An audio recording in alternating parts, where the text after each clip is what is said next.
President Trump's return to the White House has seen several significant changes from his first term, turning this into a consequential year for the presidency and for the country. So to reflect on it all, we turn now to the analysis of Brooks and Atkins Storr. That's David Brooks of the New York Times and Kimberly Atkins Storr of the Boston Globe. Jonathan Capehart is away. Welcome to you both. Thank you for being here. David, one of the biggest questions at the starting of this year is what Trump 2.0 was going to look like compared to the first version. And we have now seen a year of it, an incredibly aggressive flexing of executive authority. When you look back on this year, what really stands out to you?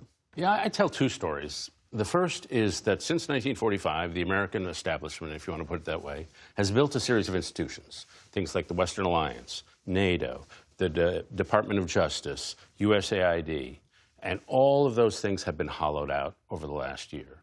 And so we've seen a great decline in state capacity. You have to worry about if we're a nation in decline, because China is investing in science, they're investing in technologies, they're kicking our butts.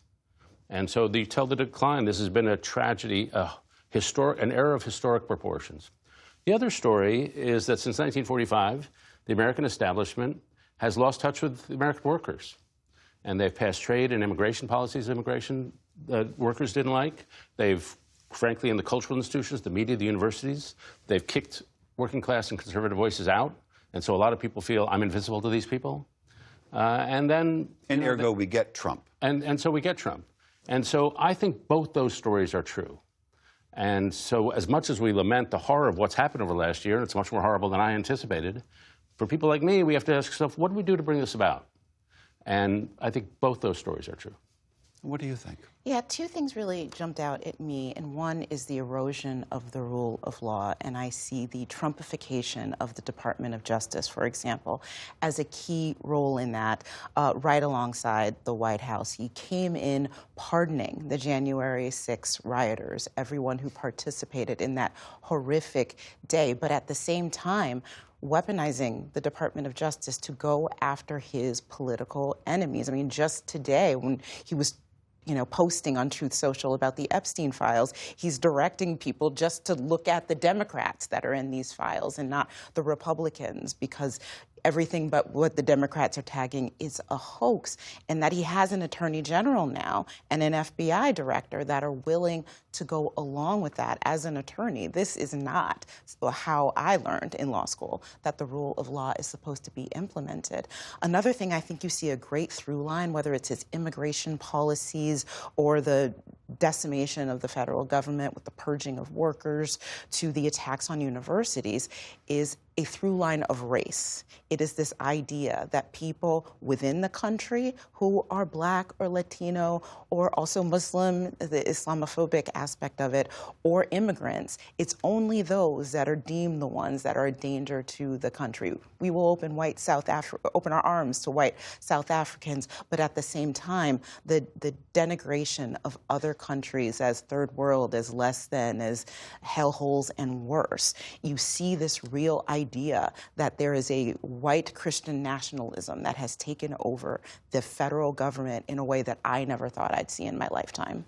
I mean, as you're both describing what we've been seeing unfolding, none of this should come as a surprise. I mean, this is what candidate Trump promised on so many different levels. I will be your retribution. I want my Roy Cohn in the Department of Justice. I will deport, those signs at the rallies.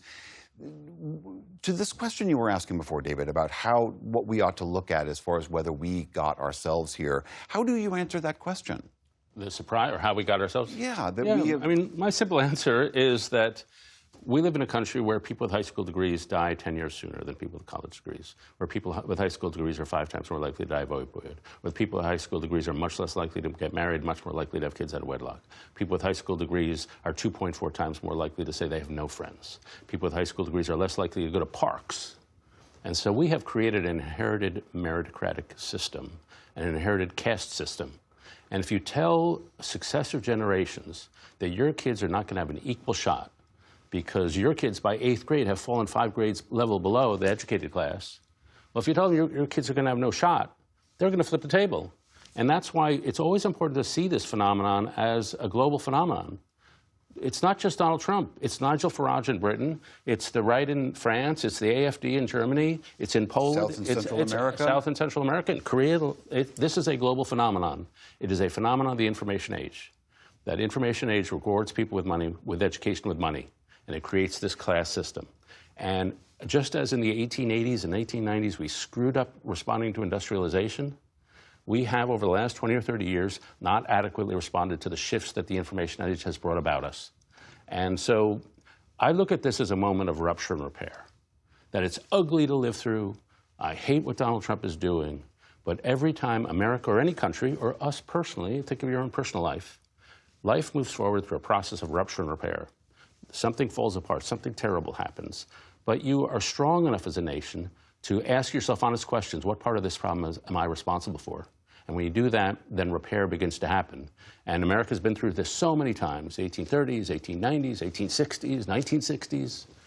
I'm confident that America will go through this horrible period of rupture, and something will come out the other end if we're creative enough to adjust.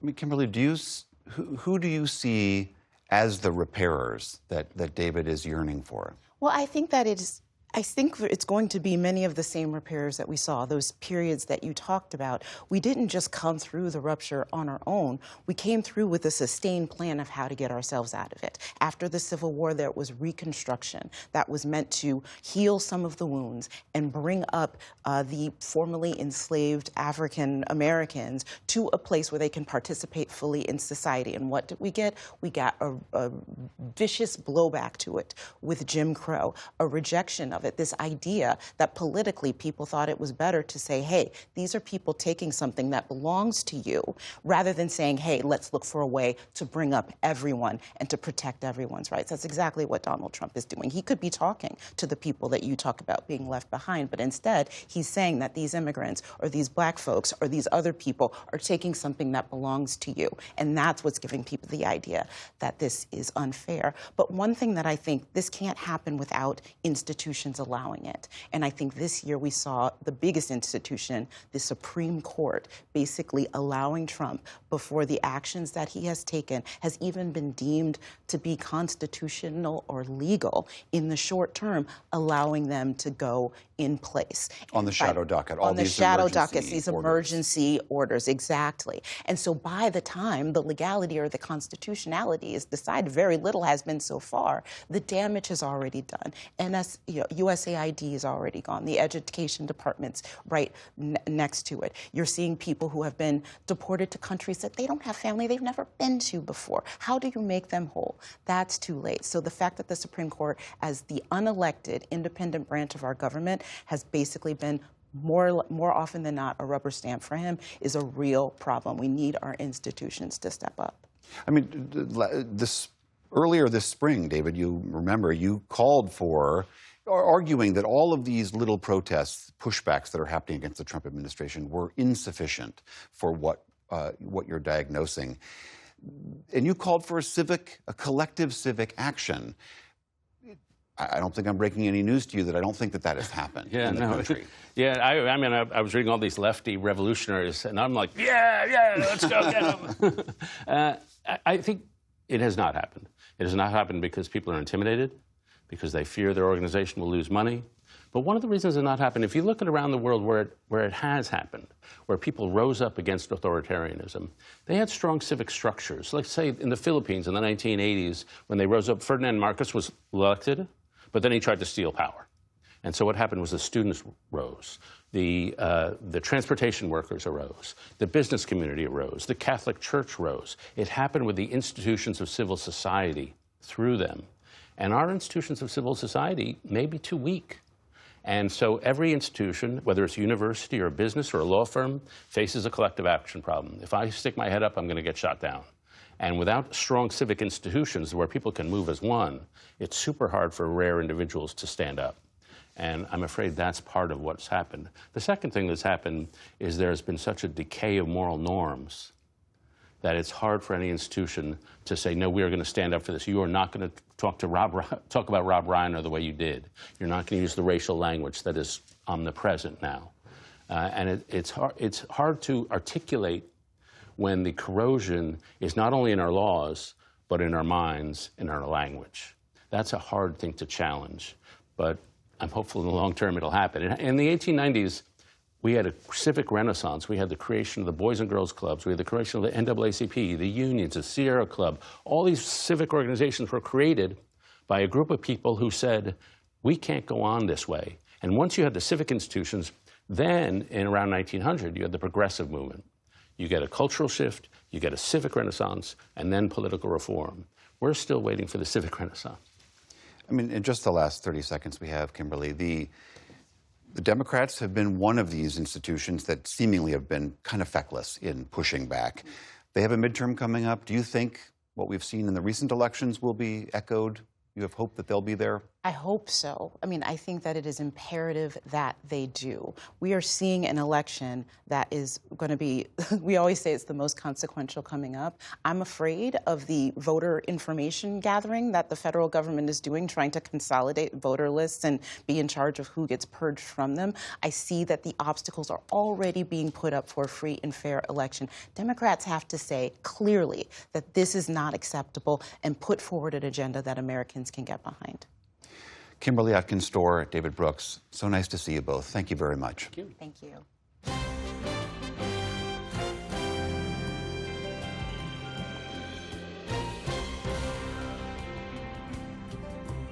Wait just a second. We have one more thing to share. We want to say a heartfelt thank you for watching and supporting PBS News. Without you, we simply wouldn't be able to provide the news and the information that you trust. So thank you from everybody here at PBS News. Support journalism you trust. Support PBS News. Donate now, or even better, start a monthly contribution today.